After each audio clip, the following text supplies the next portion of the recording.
Good. Good morning, everybody, again. Thank you for attending and thank you for staying. I have the distinct privilege of introducing Mr. Jeffrey Morgan, who is Executive Vice President from the DTZ Realty Company, who is our partner in hosting this wonderful event today. So please give a warm welcome to Mr. Morgan.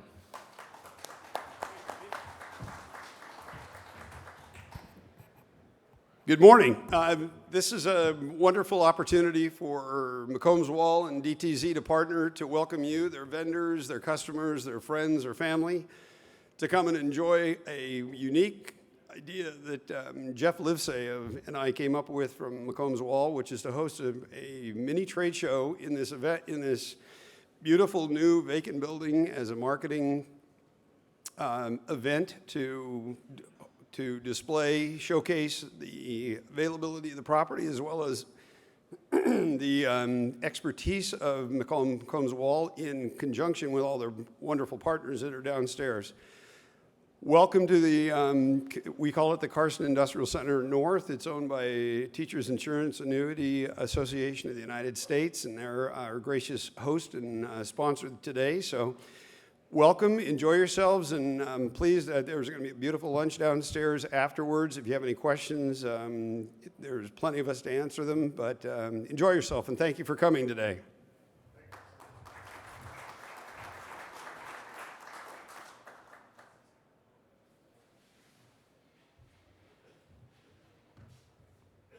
I think I might have failed to mention to you that the presentations you've seen today and we'll see this afternoon are going to be available online at our website. So you can, if you've missed anything, you would like to see them again, they're going to be available on at McCombs-Wall.com on our website. Our next presentation is e-commerce and the aging workforce, which is, looking around here, it looks like we all fall into that category. I would like to introduce our speaker. The Boehmer Group is the global leader of cross-belt and tilt-tray sorters with over 1,500 sorters installed, with over 400 in the United States. Privately held, over 75 years in business, and the third-generation family held. Some of the companies that Boehmer has worked with include FedEx, UPS, The Gap, Chico's, DSW, Skechers, Forever 21, Children's Place, Foot Locker, and other companies of retail nature.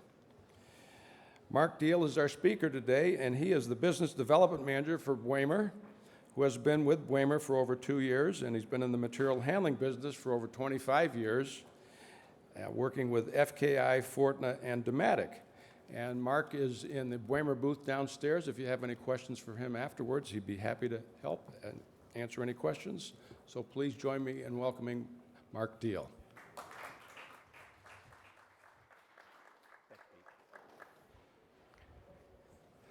Good morning.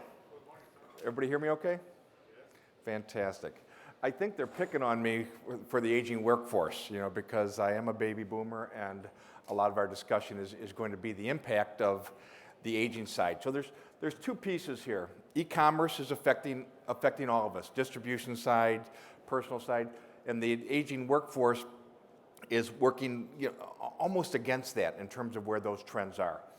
So with that, I'm going to talk. There's going to be a lot of statistics here, so I'm not going to dwell on any of those because it's almost lunchtime and I don't want to put anybody out here. But that's what's great about being able to go to the website and pick this up, because these statistics are critical as to where distribution is going and where distribution centers are going to be, because the workforce is diametrically changing, and e-commerce is even exasperating that situation. So please throw the hands up if you have any questions as we're going through. This is going to be a nice working session here. So, objective, as we said, what is going on with the aging workforce? How does it impact e-commerce? And what is that doing to distribution technologies?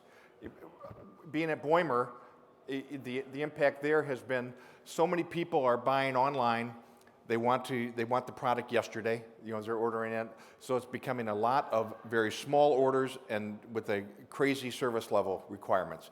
Christmas time, what's happening there? We've got clients, I'm working with one right now, that the ratio of volume is 22 to 1 for 4 days a year. For those 4 days, they're about to spend probably $10 million extra for capital because they cannot afford to lose that business. And that's very lucrative business. So you're going, wow, this is crazy stuff. You never would build the church for Easter Sunday. People are doing it now. That's the effect on Boehmer, who does high throughput, high velocity sorters. But it's affecting everybody down to much smaller operations as well because of turnover, service level, and availability of workforce.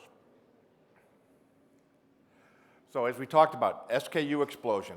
So you've got hundreds, thousands of SKUs. What used to be for retailers, you'd have 10,000 SKUs, you do 2,000 orders a day. Well, now it's flipping. You do 10,000 orders a day and, in the same amount. So your order profiles are changing dramatically. So this is the first of a few trends that you need to be cognizant of as you're planning your own workforce, or maybe even where your distribution center is going to be. E-commerce sales are going crazy. We all see that. I don't know if you really, really understand the impact of what's that doing to distribution. It's crazy. It's going up. The age groups that are buying. Fortunately, I'm at one of the higher ones there because my wife is doing her part all of the time. In terms of buying online. So as you can see in the lower right hand, where all the buying is happening. Yeah. How we're getting there. Everybody's got smartphones. You're ordering all the time. You can check status of your orders. So the expectations and the stress on the distribution centers and then on the delivery systems. We're doing a lot with FedEx and UPS because what that has done is also created many, many more cartons going out the door in a timely fashion. Last minute, where's the stores? I want to buy it now. You'll see more and more of like at Macy's. You actually will, if you buy something from Macy's, they will do your e-commerce order. You can pick it up at the store itself. Well, what's that do to the distribution center? It requires you to have very specific technologies that are, going to get those orders out. So you'll see higher automation for your big retailers like that.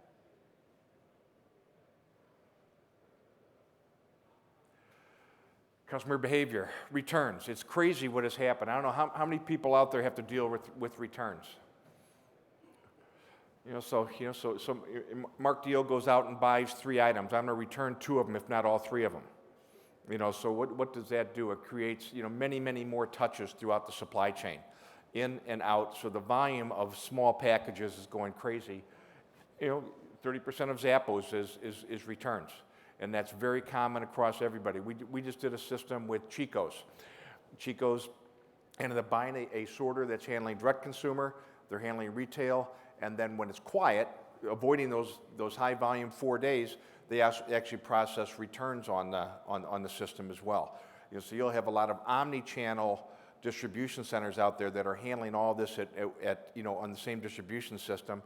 And then you'll have some like the Macy's and larger retailers that have direct consumer specific systems. Expectations, and this is what's driving a lot of it. If you order something at Christmas time and it doesn't get there on time, the odds are you'll never go back to that website. That's just customer behaviors. You'll get irritated, you won't go back there. That's why customers' expectations and service level expectations are getting crazy high. So what's this do to warehouses? How many are operating or have your own distribution centers? How many are you doing direct consumer inside those same 4 walls? In terms of your regular orders, direct consumer, so you've got this blend of orders that are very small, very, very big, and it creates a heck of a lot different types of picking. More and more are each picking, and there's lots of different ways of doing that. And we're not going to get into any of those specifics. I can definitely go offline and we can talk about those, and we've got a couple other slides. But each picking, increased parcel shipments, a lot more in the same amount of time. More and more of the pack station, the value add when you're doing direct consumer. Geez, am I tagging? Am I putting a hanger on it? It creates other, and when you have that as well as higher service level requirements, it puts a lot of stress on the system.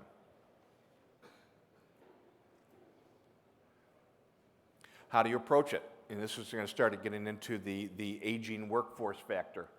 Traditionally, you throw bodies at it. Well, the problem that we're getting into, the bodies aren't there to throw at it anymore. And if to throw bodies at it, you can't get the service levels. I did a lot of work with Scholastic books. You know, everybody who's got kids, you know, you would buy your Scholastic books. They had 700 people in the fall in Jefferson City, Missouri.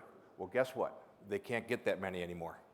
You know, so their delivery has gone down. Technology has kind of wiped them out in a lot of respects too, but the book industry, there's a perfect example that all of a sudden you had 700 people for 2 months out of the year. That's temps. Well, those people are leaving the workforce. You know, they're leaving the areas. So, you know, so strategically, regionally, oftentimes you can't even fulfill anymore just because of examples like that. So you add pickers if you can, you throw bodies at it, you've got more people for returns. Well, what if those bodies aren't, you know, available? And oftentimes they aren't. And our workforce is changing. I think that's a picture of me in a couple years, you know, on the left, but you look at the amount of people that as you're seeing, are in the workforce, you know, men and women, the dynamics we're going to go through here in terms of how many people are re-entering the workforce or not leaving the workforce.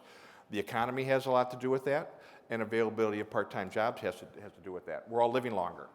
So you're going to see a lot of statistics up here. I'm not going to, you know, I'm not going to read them to you, but please, you know, if you have any specific questions, jump in. But look how many folks 65 and over are rising.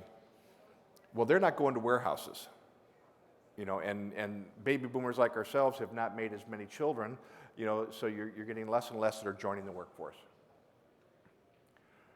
So same thing, you know, but be it men, women, the amount that are entering the workforce is entirely different scenarios than it has been in the past. Look at the volumes going up for, you know, for aging workforce. This one kind of shocked me. I had no idea, you know, as I'm closing in on 60 and you see that, well, I'm probably an example. I plan on working well into my 60s if I'm healthy, and this is a perfect example of that. Yeah, the impact of the gray workforce is dynamic here. I was just at a Starbucks the other day, and it was wonderful. I think the gal had to have been 80, you know, and I asked her, so why are you working? She goes, it's boring at home, you know. So it's perfect. You know, a lot of these, the baby boomers, you know, we're all getting to that age. What's baby boomers? Up to 1960, I think, is kind of the cutoff in terms of that. Well, this is you know, some statistics that show what is happening there. Key thing on the very top, by the year 2016, 40% of the workforce is gone, and only 20% will be available to replace it. Think about that. What's the impact? I don't know how many of you have got your surges at, you know, like I talked about Scholastic, you know, so you've got your 2 months or your 4 days of mayhem, you know, right around Thanksgiving. The people aren't going to be there. So you need to factor in that. You need to plan for that. What if you can't get the bodies? And it might lead to being in a different location, or it might mean to have a different level of automation than you had before. That doesn't need you need to go with the crazy CapEx, but you know, you need to be aware that this if it's not hitting you now, the odds are it will be hitting you. So look at the retirement age. Now it's 65. It's going to be pushing back more and more. You know, so the dynamics of the aging is affecting all of us. There's no growth on of the younger people that's going to backfill all these people retiring. Bottom line, we're going to have labor shortages. That's going to affect. I'm working with the Wisconsin company. Good example. They cannot get the bodies, so they're probably going to have to shut down that warehouse and put it elsewhere. So that's going to dramatically affect the economics of that area. What do you need? You need to be adaptive. That's out of all this, you need to be adaptive. No matter what level of technology you get to in your distribution, you need to be to handle the aging workforce as well as order profiles changing with people buying, you know, on the web. So how do you do that? You know, you need to be very, you know, very flexible in terms of adding and subtracting labor and having enough level of automation to be able to address it as well. we're going to start, this becomes a material handling piece now, so I'll spend a little bit of time here, and please don't hesitate to come down, and the McCombs-Wall folks are very capable of helping you with all these facets. Slotting, as the number of SKUs go up, smaller inventory SKUs go up, slotting is critical. You need to have the stuff in the right place in the warehouse so I can be productive in terms of picking it and getting it to the shipping area or doing a kitting operation. So slotting is critical. Order management. The highest priority orders need to be getting filled quicker. I need to be able to get them in a timely fashion to the shipping dock. So order management software piece is critical to tie that all together. So slotting, order management, really, really common discussion points in our industry.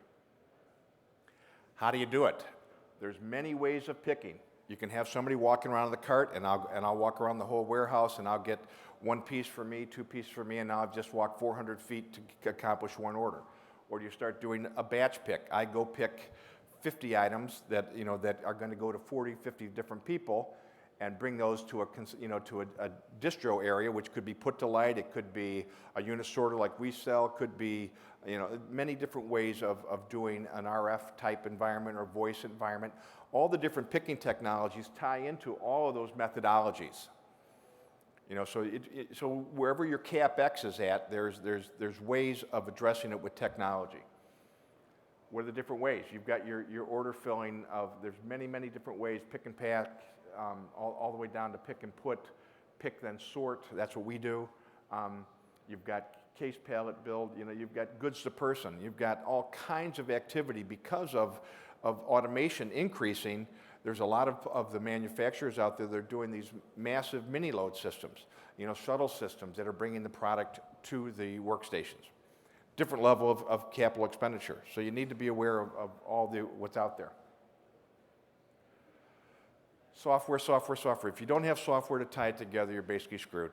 You need to have a good, manufacturers provide it. McCombs-Wall has got their own WCS. That's the key thing to tie it all together, because if you don't have visibility of the orders and your inventory levels, you're not going to be able to be adaptive and get the orders out in a timely fashion. Conclusion, piece picking is going to go up, up, up. It used to be, you think about even your grocery stores. You're always picking full cases and it goes to the grocery store. Well, now I don't know if you've got Peapod out here or what, Safeway has, home delivery. Even that world has changed. They're doing piece picking, less than full case picking. They probably have a separate distribution center for that. That is even becoming as a part of our day-to-day staple, much less your retailers are all doing that. And a lot of your in-between wholesalers are doing that as well. So piece picking, scalability, you need to be able to handle many, many different fulfillment profiles. And that can be a lot of automation or low level of automation, but you need to be aware of that. You'll have automated and manual. The customer I was talking about before is going to buy probably $10 million of extra capital for those 4 days a year, and they will use maybe a fraction of that for the rest of the year. So you have to have this multimodal type of mix to be able to hit your service levels as well as keep your capital and your ongoing labor costs under control. They want to keep an even labor pool, but it's difficult to do, so it's forcing a little bit more in automation. Okay. We talk about labor shortages are going to keep getting worse and worse and worse. It is not a pretty sight out there. I travel all over the country and deal with regional locations. We talk about Scholastic, the Wisconsin company. That's happening everywhere. That is driving technology and solution sets right now. Key thing, one of the other last key things is a lot of the labor that's coming in the market, they don't work in warehouses anymore. They just don't want to. There's a stigma to it. And it's very difficult to get people that will, work at a warehouse. It is what it is. That's just, I know my 4 kids definitely, wouldn't have thought about that for a part-time job. So just food for thought. So those are some of the different critical things that are going on that are leading to labor shortages, the aging, and increased automation. I've been talking quickly here, and any questions that I can address for you right now? Case study discussions, personal, issues that you have with your own operation, be more than happy to address those.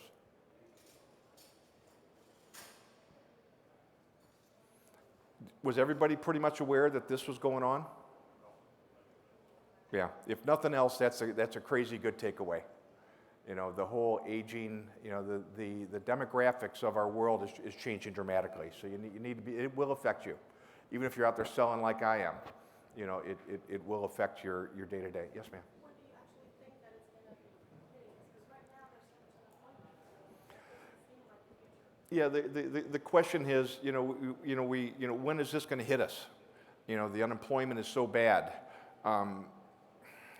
You hate to say it, our workforce is very dynamic. This is what we're seeing out there, and I can't speak for what our government says. Unemployment, people have left the workforce and they're not working. They're not attempting to work. There's jobs out there, but I'm not talking politics here. The reality is people are not going to take these jobs. You know, it is what it is, you know, and I don't know why. When is this hitting it? Like the examples I talked about before are hitting some regions now because they just don't have the population there, you know, either way to handle, you know, these changes. So it's forcing them to consolidate warehouses in more populous areas. Well, then all of a sudden now you're competing for all the labor, for the people that do want to work. You know, so it's there now. It's really going to hit there in 16 and 17 when you've got that 40% of folks, you know, the boomers like me are gone. You know, so it's going to be forced, and it's going to be regional. You know, 16, 17, and that, you know, and in terms of when you're mapping out your 5-year plans, we're in the middle of that. Yeah. Pardon? Big impact. Yes, big impact. Yes, sir. Yeah. So just be aware of that. You know, regionally, I live in Chicago. You know, same thing. You know, we've got unemployment that's very high, and we've got openings in distribution centers all over the place, and they can't fill them. Yeah, don't get it, but that's reality of what we have right now. Any other questions or inputs? Yes, sir. They can't fill them because the pay scale is so low and the benefits are not attractive enough? The question is pay scale too low, benefits not good enough. You know, when you're talking temporary jobs, that's definitely part, and you know, and it doesn't make sense to go take a job when it hurts your unemployment when you're getting so much unemployment and you can walk into an emergency room. Yeah, that's a reality too. You know, we kind of got a problem with, you know, with what the government's doing there. It doesn't help motivate a lot of people to work. Yes, sir. Analyzing this information, the baby boomers, okay, they have a certain level of expertise and experience in their lives, and they have capabilities. Are they welcome into the industry to actually solve their needs? Not particularly in warehousing, because as you said, they don't want to work in the warehouse, but maybe in other positions. That factor has been beneficial to the industry. The question is, baby boomers, you know, as you age, re-entering or you know, as they get older, not going to the warehouse. The experience we've seen is they're getting heavily involved in the service level industries. You know, the retail, the Starbucks example, you'll see more and more there, but definitely not in the warehousing side. Yeah. What about sales, marketing, consulting, engineering? You know, gosh, I see Wink in the back there. You know, he's been retired for 5 years and he's back at it. You know, it's good to see him here. You know, I think he's probably a good example of there's definitely a need for the expertise. Yeah, definitely a need for the expertise on the consulting side. The consultants in our space right now all of a sudden have gotten very, very busy and they're hiring again. I mean, a lot of them almost died, you know, in the bad times. So they are hiring again. So that's a great example that people have got some expertise out there. Our kids today are very talented in terms of their own apps and computer type stuff, but that doesn't bode well for distribution centers. Right. Thank you. You're welcome. Yes, sir. So will the distribution centers be required to have, say, break time bingo to attract the older generation workers? That would work with me in 10 years, I'm sure.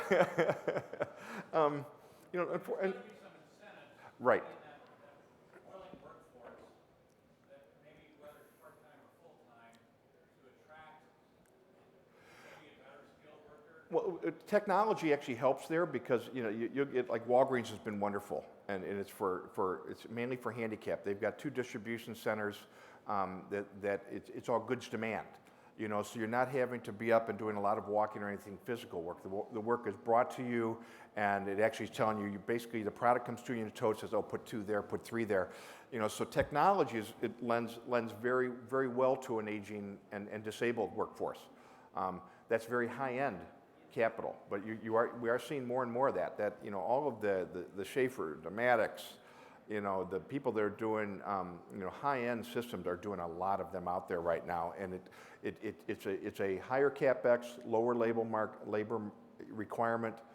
Service levels are very high, but a lot more different. It opens up the bandwidth of people that can work there. Great point. Thank you. Anything else? Also, if I mention, I was just reasoning about this. The aging baby boomers, most likely at this age, they will have pretty much paid their home.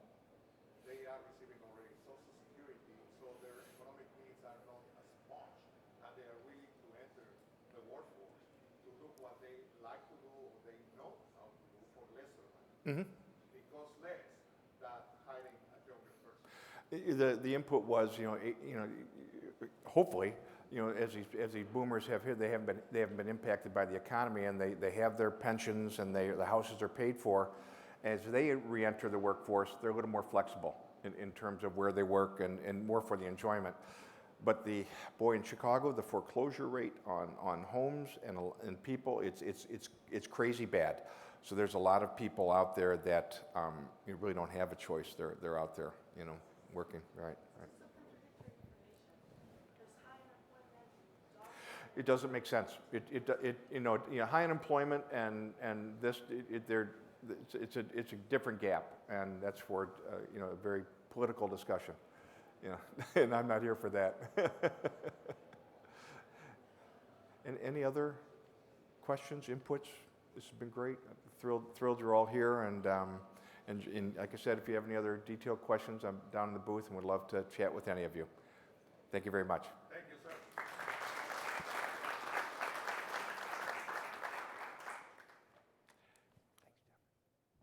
Thank you, Mark. And just a reminder that, there's a lot of information that was on there, a lot of graphs. The PowerPoints will be available for download, as well as the audio and the PowerPoints put together as a video. We will be putting those together, putting them on our website, and then emailing it out to everybody, a link to it, so that you can get more information. But I really appreciate your talk again. Thank you very much. And for now, we have food available for lunch downstairs, so everybody's welcome to come down there. We also have one more workshop after lunch, and then after that workshop, we'll have drawing for the iPad Mini, as well as a few other door prizes. So enjoy lunch, and I look forward to talking to you. Thanks.